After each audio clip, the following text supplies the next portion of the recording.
Tuan dan puan yang dirahmati Allah, kita ini kembali dulu ke dasar.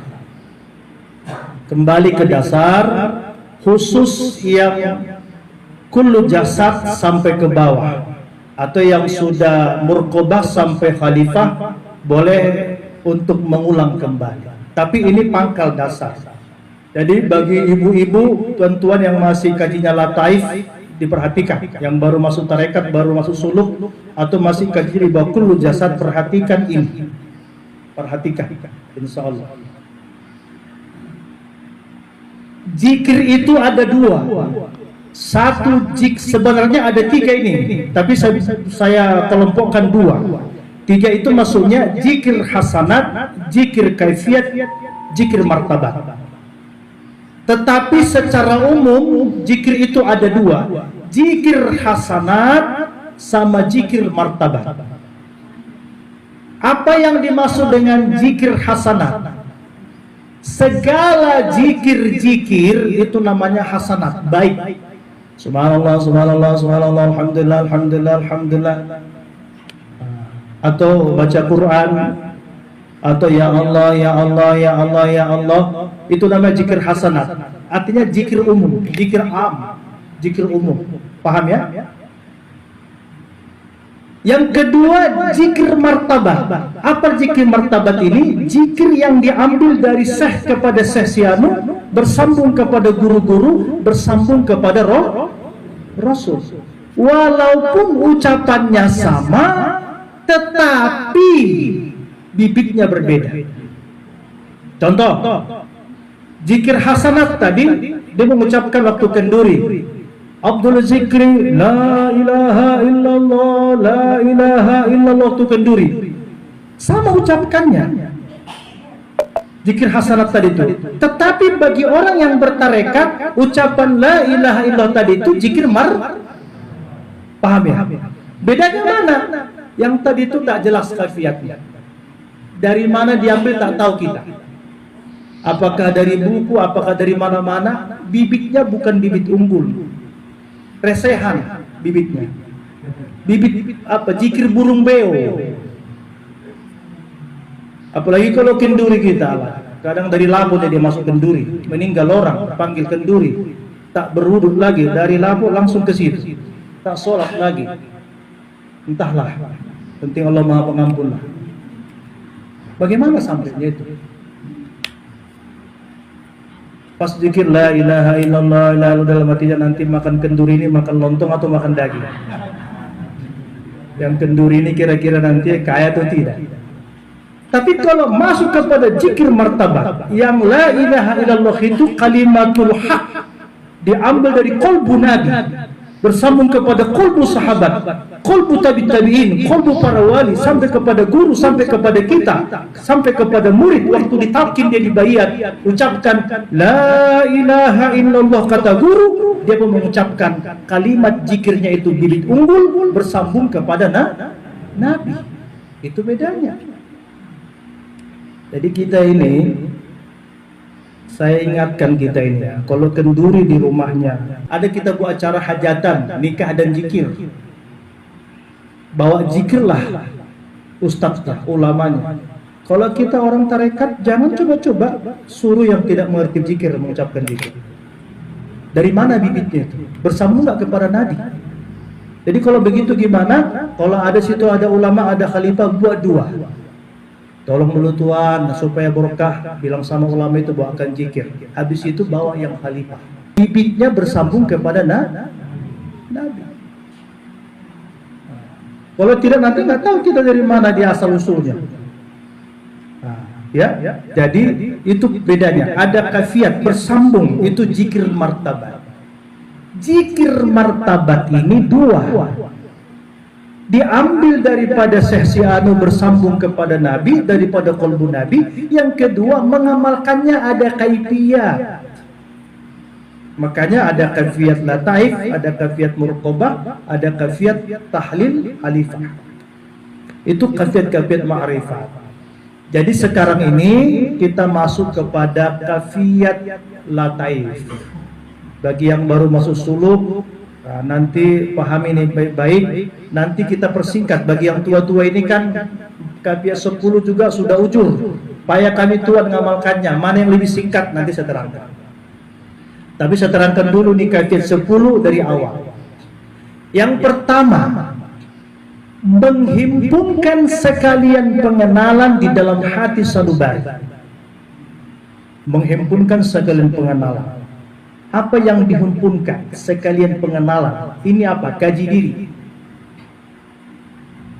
Ketahui diri kita ini daripada apa? Jasmani dan rohani. Nanti kita kembangkan ini. Penting kita persingkat dulu. Kaji diri kita.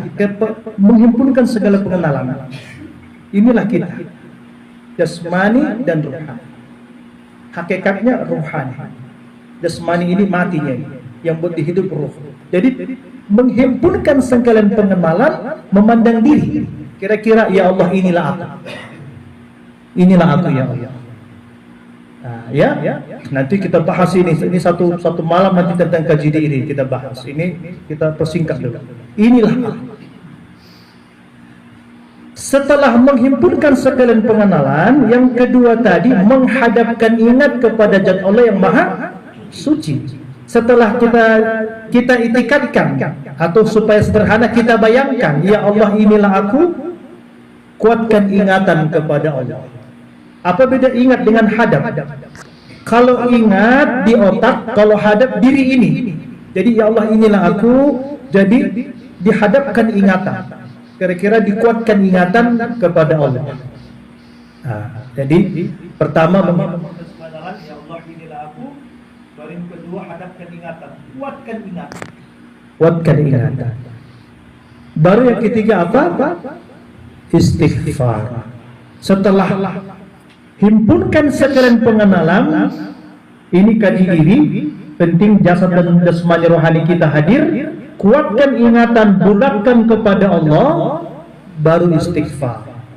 Astaghfirullah. Dua kaifiat. Jadi ada kaifiat di dalam kaifiat. Kaifiat istighfar yang pertama, waktu mengucapkan astaghfirullah itu, sebelum mengucapkan, hadirkan dosa-dosa mulai dari balik sampai sekarang. Bayangkan dosa, berzina, tidak sholat, mencuri, dosa apa lagi? Kalau istri kadang banyak dosanya, suami tidak tahu. Suami berdosa, istri tidak tahu. Durhaka kepada ayah, mak, tidak sholat. Ini ikro kitabaka. Ini yang tahu tentang dirimu ini. Jadi yang tahu ini dirimu, kita yang tahu ini. Jadi ngomonglah kepada Allah. Jadi hadirkan dosa dari balik sampai sekarang. Menghadirkan itu, itikadkan, bayangkan ya Allah, ini aku dulu, inilah aku yang, inilah dosa-dosa. Hadirkan. Baru kaifiat pertama. Kaifiat yang kedua, waktu astaghfirullah dihadirkan, astaghfirullah, putuskan tekad, ya Allah, kalau enggak aku ampuni, kemanalah hendak pergi. Kira-kira begini, ampunkan dosa-dosa. Mengalirlah mata, menetes air mata. Takut enggak diampunkan Allah dosa-dosa. Di saat bersamaan kita memohon kepada Allah dengan maghfirahnya, diampunkan dosa-dosa. Menetes air mata. Maka Allah dan Rasulnya berkata, mata yang meneteskan air mata tak kala takut kepada Allah, maka air mata ini memadamkan api neraka. Ada 7 naungan yang diberikan Allah yang tidak ada bernaung selain naungan dari Allah. Di antaranya mata yang menangis karena takut kepada Allah. Kenapa takut? Dosa-dosa banyak. Dia menjerit batinnya, hatinya menjerit, ya Allah, inilah aku, dosaku banyak. Jadi waktu istighfar itu, astagfirullah, hadirkan dosa dari balik sampai sekarang, ya Allah ampunkan dosa. Jadi batin itu menjerit-jerit. Jadi menetes air mata, tanda takut kepada Allah, memadamkan api neraka. Maka itu waktu istighfar. Jadi nggak bisa main-main. Jadi kalau ada orang istighfar main-main, itu orang yang tertutup hijab. Nabi sudah maksum, kekasih Allah. Nah, maksum itu enggak ada dosa. Beda mahfuz, kalau wali mahfuz, kalau Nabi itu maksum. Jadi kalau wali itu masih bisa berdosa, tapi taubat dijaga Allah dia. Tapi kalau maksum tidak bisa berdosa. Kalau Nabi tidak bisa berdosa. Nabi yang tak berdosa menangis di waktu istighfar. Kita yang penuh dosa ini, berlumur dosa ini, nggak menangis, hebat kali lah tuan-tuan dan puan-puan itu. Nah, jadi ada batin mencerit.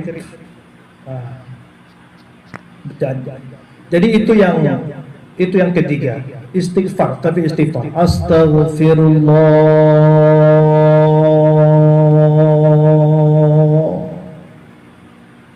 dosa balik sampai sekarang. Yang kedua kafiatnya penuh pengharapan Allah mengampunkan dosa kita, insya Allah. Kata Allah, rahmatku melampaui daripada murkaku. Rahmatku meliputi segala sesuatu. Artinya Allah mengampuni dosa-dosa hambanya walaupun sebanyak buih di lautan. Jadi di situ muncul husnudzon kita, kebahagiaan Allah Maha Pengampun.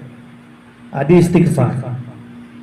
Setelah istighfar tadi 21 kali atau 25 kali, 21 kali, sekurang-kurangnya 3 kali.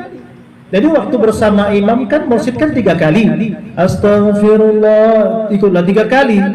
Sambunglah dengan sendiri. Astagfirullah, astagfirullah. Sampai 21 kali, 25 kali, atau bilangan ganjil. Bisa sampai 5 kali, 7 kali, 9 kali, 11 kali. Mana enaknya ya? Bisa 5 kali. Jadi kalau misalnya 3 kali mursyid, kita 3 kali berjamaah, bisa sambung 2 kali lagi. Astagfirullah, astagfirullah. Atau sambung lagi ke 7 kali. Astagfirullah, astagfirullah. Atau 9 kali boleh. Mana juknya yang enak. Setelah istighfar, menghadirkan ruhani Syekh Thariqah Naqsabandiyah. Bagaimana cara menghadirkan ini? Cara menghadirkan ini, itikadkan dia hadir, cukup. Karena hakikatnya ini kepada Allah Rasulnya dan para wali-wali ini adalah sebagai pewarisnya sampai kepada kita ilmu ini.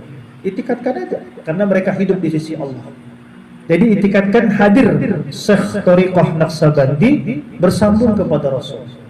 Kalau mau disebut boleh Syekh Bakhuddin Naqsabandi boleh, atau Syekh Thariqah boleh. Nanti kita kaji tentang ini lagi. Ini satu kalau saya khawatir gak cukup waktu, jadi kita bersingkat dulu.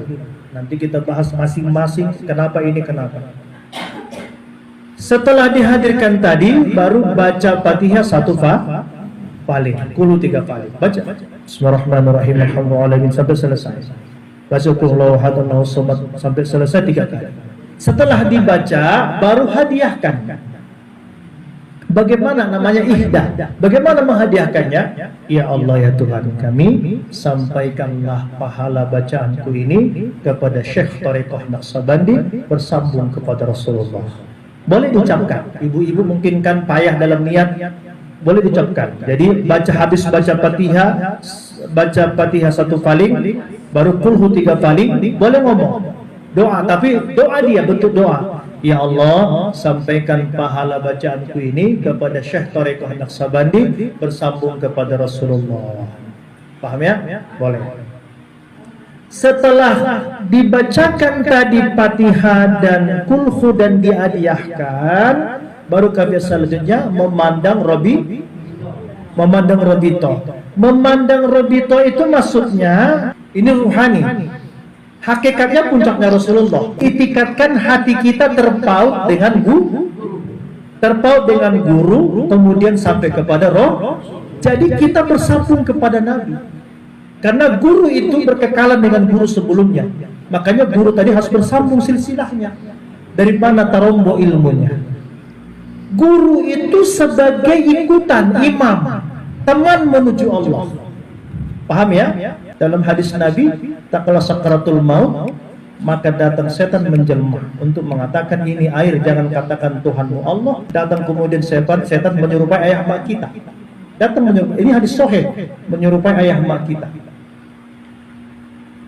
Datang pertama menyerupai ayah kita, kata ayah kita, kasihanlah kau, sedih kau, udahlah, ikutlah aku. Padahal itu setan. Tapi kalau dia orang berzikir bersambung sejalan, tidak bisa. Nanti kita kupas lagi. Jadi Rabithah tadi itu, guru tadi itu hakikatnya puncaknya kepada Nabi sebagai ikutan imam. Imam ya, teman menuju Allah. Oke, sekarang saya tes, saya uji.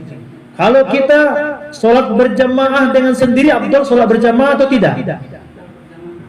Kalau kita sholat fardu, mana lebih abdul berjamaah atau tidak?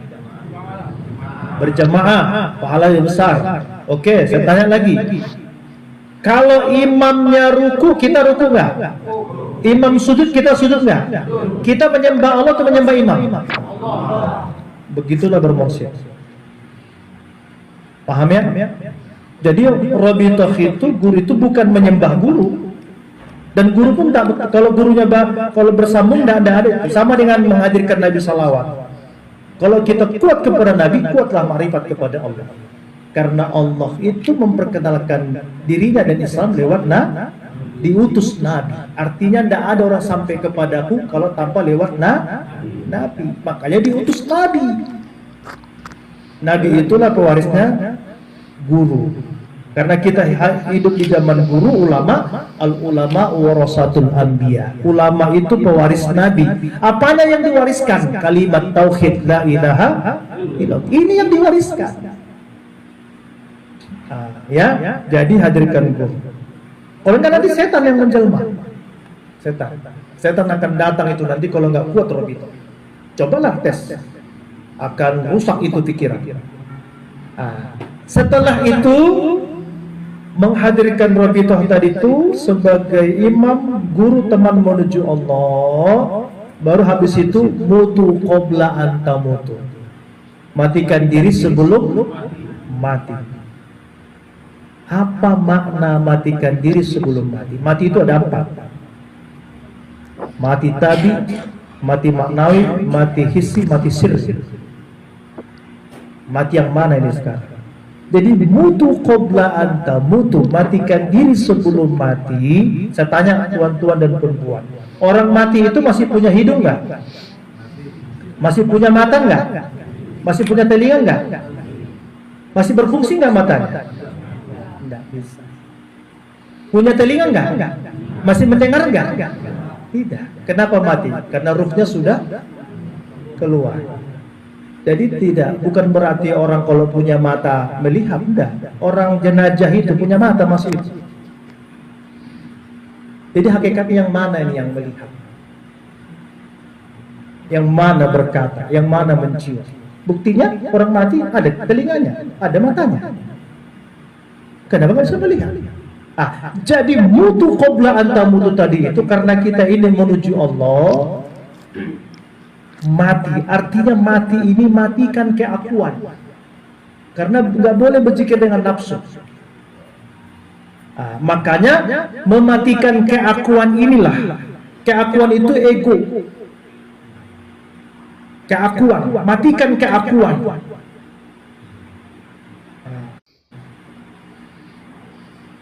Cara mematikannya tadi dibantulah kita dengan apa? Bayangkan sakaratul maut, bayangkan mati, bayangkan dimandikan, bayangkan disolatkan, dikafani, bayangkan disolatkan, diantar ke kolong kubur, tinggal surang diri, mati kita. Artinya kita mati maknawi di situ, secara makna kita mati, sudah nggak lagi berdaya, nggak lagi melihat, yang ada tinggal ruh. Paham ya? Yang ada tinggal ruh. Jadi ditingkatkan. Ini memang nanti harus kuat. Kalau kuat berzikir dapat itu. Yang ada tinggal ruh sudah mati. Baru setelah itu bermunajat. Apa munajat? Ilahi anta maksudi wa ridhoka matlubi. Ingat, tujuan kita bersulut, bertarekat, berzikir ini, engkau yang ku maksud, ridhomu yang ku harapkan. Kenapa ridho? Di dalam Al-Quran Allah berkata, wa ridwanan minallahi akbar, zalika huwal fawzul azim. Bukan surga yang paling tertinggi, tapi ridho Allah. Ridho Allah. Itu Allah mengatakan, ridhoku yang paling besar. Inilah kemenangan yang paling akbar. Jadi kami bersuluk data, tadi diawali dengan taubat sampai kepada munajat. Ilahi anta maksudi wa ridhoka matlubi. Setelah itu munajat, baru tadi setelah kita sudah matikan diri sebelum mati, disempurnakan, dikuatkan lagi, pejamkan mata, kemudian tutup bibir, rapatkan gigi, tungkal ke langit-langit. Mana hadisnya? Kata Nabi di dalam Baitullah waktu dibayat Sayyidina Ali, wahai Ali, akmit ainaka wal syiksafaitaka kul Allah Allah. Waktu Sayyidina Ali mau dibayat oleh Nabi, kata Nabi, wahai Nabi, angkat tanganmu, pejamkan matamu, angkat lidahmu, tutup bibirmu, angkat lidahmu ke langit-langit, kul Allah Allah Allah. Dasar tarekat ini kuat firman dan hadis-hadis. Jadi kul Allah Allah. Makanya pejamkan mata, tutup bibir, tutup mulut, rapatkan gigi, tungkal ke lidah ke langit. Kul Allah Allah. Makanya dalam qalbi itu Allah Allah. Nah, gitu. Terkunci. Kenapa nanti? Ini kan semua nanti kalau kita meninggal keluar nanti, keluar. Pernah orang meninggal keluar itu. Mau ruh itu keluar, ini keluar semua, ini keluar. Makanya kalau sudah keluar ruh berhenti semua. Menuju itu maka yang ruh. Allah Allah Allah Allah Allah Allah Allah Allah Allah Allah Allah Allah. Detakkan jantungmu dengan zikrullah. Detakkan jantungmu dengan zikrullah. Terkunci.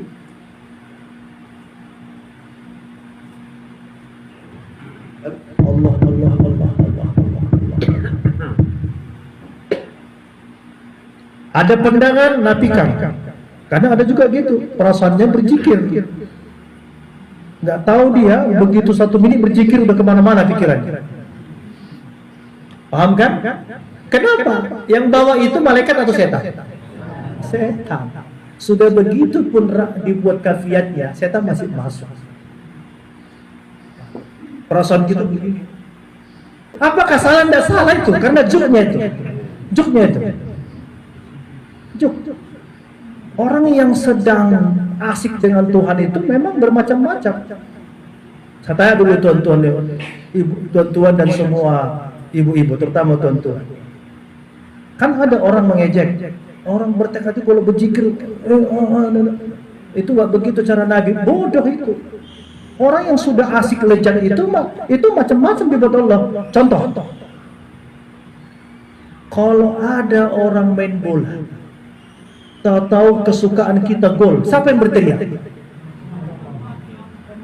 Di depan TV-nya kita berteriak, pemain bola di sana. Ada sampai begitu mukul udah gini-gini dia. Begitu gol kata gini-gini dia. Padahal dia menonton di kamar, pemain bolanya di Inggris. Pertanyaannya, mau kita bilang dia gila? Justru kalau enggak happy-happy gitu kita dibilang gila. Kau enggak waras kau katanya. Kalau ditanya orang kenapa kau jingkrak-jingkrak, dibilang dia gila enggak kan? Saking dia bahagianya, saking dia senangnya, maka badannya pun ikut merasakan getaran itu, maka dia gini begini. Orang yang berzikir kepada Allah, kalau sudah kena dia Allah Allah Allah Allah, ditarik zikirnya dengan apanya? Mau kita hakimi itu. Orang main bola aja bisa kok begitu. Begitu orang main bola kan? Kira-kira udah. Yang main bola bukan familinya, bukan adiknya, orang lainnya.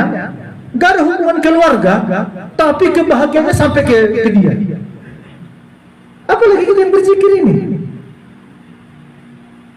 Jadi silakan mau begini. Tapi penting, kenapa saya anjurkan pakai tasbih? Kenapa harus pakai tasbih? Karena tasbih itu memancing. Paham ya? Bagi yang latihan wajib pakai tasbih. Di sini di kontak, sini kontak. Paham ya? Mancing.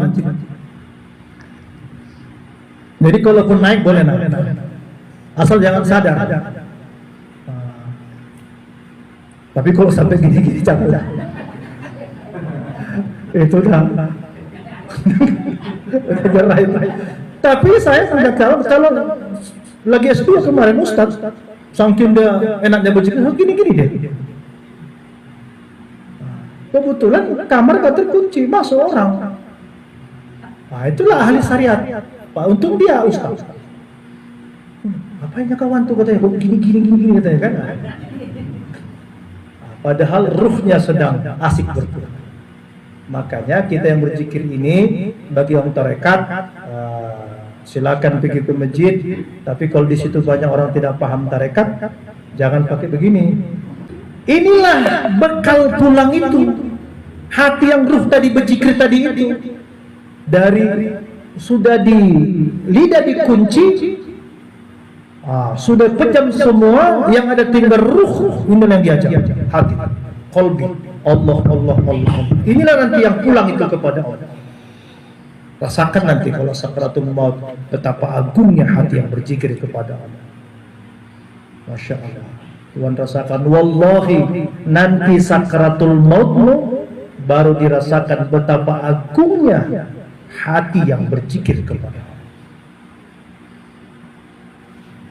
Gak dibiarkan Allah hati yang mengingatnya senantiasa pulang dalam keadaan tak mendapat ridho. Maka dimulailah itu daripada latifatul qalbi. Lataif, tahu arti lataif? Lataif itu jamak dari latif. Latif itu asma Allah yang bernama lembut. Lataif itu adalah ini sesuatu yang lembut di dalam dada kita. Ini makom-makom menuju Allah. Ada latifatul qalbi, itulah qalbi, pusat ruh. Ruh ini meliputi, makanya latifatul qalbi. Setelah latifatul qalbi, latifatul apa? Ruh. Baru sir, khafi, ahfa, nafsun natiqah kullu jasad. Itu disinilah pusat ruh di qalbi ini. Sinilah pusat. Di sini semua ada sifat-sifat hati yang sangat jelek. Penyakit hati di sini semua. Maka dengan zikir itu dibersihkan. Ada penyakit mulai dari kebencian, iri hati, suka, marah, kemudian pendengki, sifat binatang, rakus, tamak. Inilah itu.